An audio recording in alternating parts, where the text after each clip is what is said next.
नमस्कार दोस्तों, आज की इस वीडियो में देश के जितने सीनियर सिटीजन हैं उनके लिए वीडियो बहुत ही महत्वपूर्ण है, क्योंकि मैं इस वीडियो में जो सीनियर सिटीजन हैं अपने जो ज़मीन होती है, मकान होता है, जो उनकी संपत्ति होती है, उसको किसी को गिफ्ट रूप में या वसीयत में या किसी प्रकार से दान किसी को दे देते हैं, उस पे लिखाना क्या चाहिए।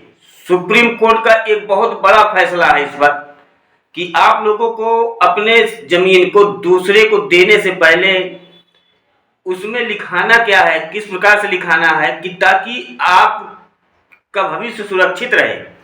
क्योंकि जब कोई सीनियर सिटीजन अपनी संपत्ति किसी दूसरे को गिफ्ट रूप में या अब किसी को वरासत बना देते हैं कि हम अपनी जमीन इनको दे दिए हैं, तो वो सीधे सीधे शब्दों में ही लिखवा देते हैं और जैसे उनका उद्देश्य पूरा हो जाता है वो जमीन अपने नाम करवा लेते हैं, चाहे लड़का हो, नाती हो या कोई रिलेशन वाला हो, बेटी हो, बेटा हो, कोई भी हो सकता है इसमें A to Z।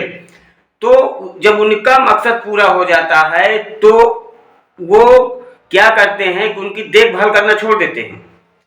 और ये बिल्कुल 100% सच है। अगर आपके रिलेशन में आस पड़ोस में कोई ऐसा कर दिया हो तो देख लीजिए कि उनका फ्यूचर कैसे गुजरता है। जैसे मकसद पूरा हुआ भाइयों, फिर कोई उनकी सेवा करता ही नहीं है। और मैं इस वीडियो को इसलिए बना रहा हूं कि वो जो एक गलती कर देते हैं लिखने में, क्योंकि एक ऐसा ही मैटर सुप्रीम कोर्ट गया था। जब सुप्रीम कोर्ट में गया तो उसमें देखा गया कि लिखते समय जो गड़बड़ी थी लिखाई में, तो उससे सीनियर सिटीजन को किसी प्रकार का लाभ मिला ही नहीं, कोई बेनिफिट ही न मिला।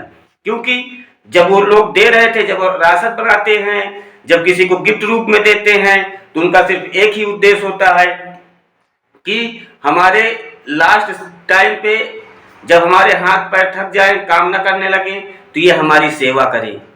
सीनियर सिटीजनों का सिर्फ एक यही उद्देश्य होता है, इसीलिए अपने संपत्ति को दूसरे नाम करते हैं। तो आप लोगों को जो उसमें लिखवाते हैं उसको लिखवाने का मैं इसमें तरीका पूरी अच्छी तरह से बना देता हूं, बता देता हूं। सुनने के बाद अच्छी लग जाए तो चैनल को सब्सक्राइब करके बेल आइकन को हिट जरूर कर लीजिएगा, क्योंकि मैं ऐसे यूजफुल वीडियो बनाता रहता हूं। और अगर आप लोगों को लीगल एडवाइस किसी प्रकार की आवश्यकता पड़ती तो उसके लिए मेरे वीडियो में कमेंट कर दीजिएगा। छोटा मैटर है तो उसको मैं कमेंट में सॉल्व कर दूंगा, बड़ा मैटर है तो वीडियो के पैकेज बना करके आप लोगों तक पहुंचाऊंगा। क्योंकि सीनियर सिटीजन के लिए कोई भी मैटर मेरे पास आ जाता है तो उसका मैं निष्कर्ष जरूर निकालता हूं।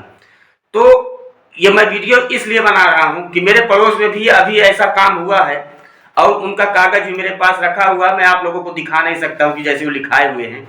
अब अगर उनकी बेटी तो जमीन ले ली है, अगर अब वो उनकी सेवा करे या ना करे वो कुछ नहीं कर सकते हैं, क्योंकि जो उसमें लिखाई गई है स्टाम्प में, जब कहा उनको उपहार में दिया गया, गिफ्ट में दिया गया, दान में दी गई जमीन को या वरासत कर दी गई है, नहीं सही से लिखा है, तो उसमें आप क्या कर सकते हैं। इसलिए मैं आप लोगों को बताता हूं कि जब भी कोई व्यक्ति अपने संपत्ति को किसी दूसरे के नाम वरासत कर रहे हैं, उनका उद्देश्य ये है कि वृद्धावस्था में हमारी देखभाल करेंगे, क्योंकि हमारा लड़का नहीं कर रहा है इसलिए हम इसे दे रहे हैं।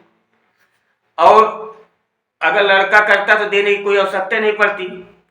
लड़का नहीं है तो हम दूसरे के नाम भी कर रहे हैं, तो उसमें जब आप जाइए तो उसमें कुछ बातों को मेंशन करना बहुत जरूरी है। जो सारी चीजें होती हैं वहां जाएंगे, वकील होगा, वकील होने के बाद वो सब कुछ करवाएंगे, जो आपकी जमीन ले रहे हैं तो सब करवाना है उनको। आप उसमें एक बात को मेंशन करवाइए कि जब हमारी वृद्धावस्था आएगी, आज के बाद ये जमीन इनको देने के बाद हमारे तबीयत की, हमारे खाने पीने की, हमारे कपड़े लत्ते की, हमारे रहने की, हमारे ऊपर छत की पूरी जिम्मेदारी इनकी होगी। अगर ये ऐसा करने में सक्षम रहते हैं तो हमारे मरने के बाद पूरी संपत्ति इनकी हो जाएगी। उसके बाद ये इसको बेचें, चाहे खुद यूज करें, चाहे उसमें घर बनाएं या फैक्ट्री बनाएं, कुछ भी कर सकते हैं। ये पूर्ण रूप से स्वतंत्र हैं। अगर हमारे जीते जी ये हमारी सेवा नहीं कर रहे हैं हम कोई एक एप्लीकेशन इस बात के लिए डालते हैं, तो आज जो हम ये विरासत कर रहे हैं, जो दान में दे रहे हैं, जो गिफ्ट में दे रहे हैं, ये शून्य माना जाएगा। ये शब्द को लिखवाना बहुत जरूरी है, क्योंकि एक व्यक्ति थे, वो ये शब्द नहीं लिखवाए थे, उनकी सेवा नहीं हो रही थी। सुप्रीम कोर्ट तक वो मैटर गया। सुप्रीम कोर्ट में जो माननीय न्यायाधीश जी बैठते हैं, उन्होंने यही बात को कहा कि इसमें कहीं ये चीज को नहीं दर्शाता है कि ये संपत्ति में किस लिए दी गई है। मतलब जाहिर सी बात, अगर कुछ लिखा नहीं गया है तो आपका इनका मोल भाव हो गया है किसी न किसी प्रकार से, तब ये संपत्ति इनको आप दिए हैं, क्योंकि यहाँ पे कहीं दर्शाया ही नहीं गया। जबकि बेटी थी उनकी, बेटी ही खिलाफ हो गई थी, बेटी के खिलाफ वो लोग सुप्रीम कोर्ट तक गए, पर कोई सीनियर सिटीजनों को वहां से फायदा नहीं मिला, क्योंकि उसमें मेंशन नहीं किए गए। वहां पे साफ शब्दों में कहा गया कि अगर आप अपने भरण पोषण के लिए जमीन को किसी को गिफ्ट रूप में वरासत कर रहे हैं, किसी को भी दे रहे हैं, किसी प्रकार से दे रहे हैं, तो उसमें कुछ इन चीजों का मेंशन करना बहुत जरूरी होता है, जिससे ये हो सके कि ये जमीन का उद्देश्य पैसा लेना नहीं था, ये जमीन का उद्देश्य इनकी देखभाल करना, इनके भरण पोषण करना था। तो अगर वो चीज को ये नहीं करेंगे, तब ये जमीन आपको फिर से दोबारा मिल जाएगी। तो आप लोग भाइयों, अगर जा रहे हैं, ऐसा कोई कार्य कर रहे हैं, तो मैं आप लोगों से बार बार कहता हूं, आपका कितना भी सगा संबंधी हो, ये बात को लिखाने के बाद आप उसे जरूर से जरूर पढ़ लीजिएगा। क्योंकि मेरे पास एक कमेंट आया है कि मेरे लड़के ने मुझसे साइन करा लिया। कमेंट अभी भी है, मैं नाम नहीं बता सकता हूं, क्योंकि किसी का नाम उजागर करने से अच्छी बात नहीं है। तो वो आदमी को चश्मा लगता था, तो बिना चश्मा दिए और बिना पढ़े उनसे साइन ले लिया गया कि मैं आपका लड़का हूं, क्या आप मेरे पर भी भरोसा नहीं है? तो मैं कहता हूं कि भरोसा किसी के ऊपर मत करिएगा, कोई भी हो, अपना लड़का हो, लड़की हो, कोई भी हो। अगर जमीन की संपत्ति की बात आ रही है तो भैया हाथ दे रहा हूं ना, तो पढ़ने में क्या ऐसी दिक्कत है? चश्मा नहीं है तो चश्मा अगर लग रहा है तो उसे भैया लगा करके, अपना गड़बड़ हो गया तो दूसरे को लगा करके नहीं, वेट कर लीजिएगा, जब तक खुद पढ़ न लीजिएगा तब तक उसमें साइन मत करिएगा। और इस रूप से दे रहे हैं तो इसको मेंशन जरूर करवा दीजिएगा।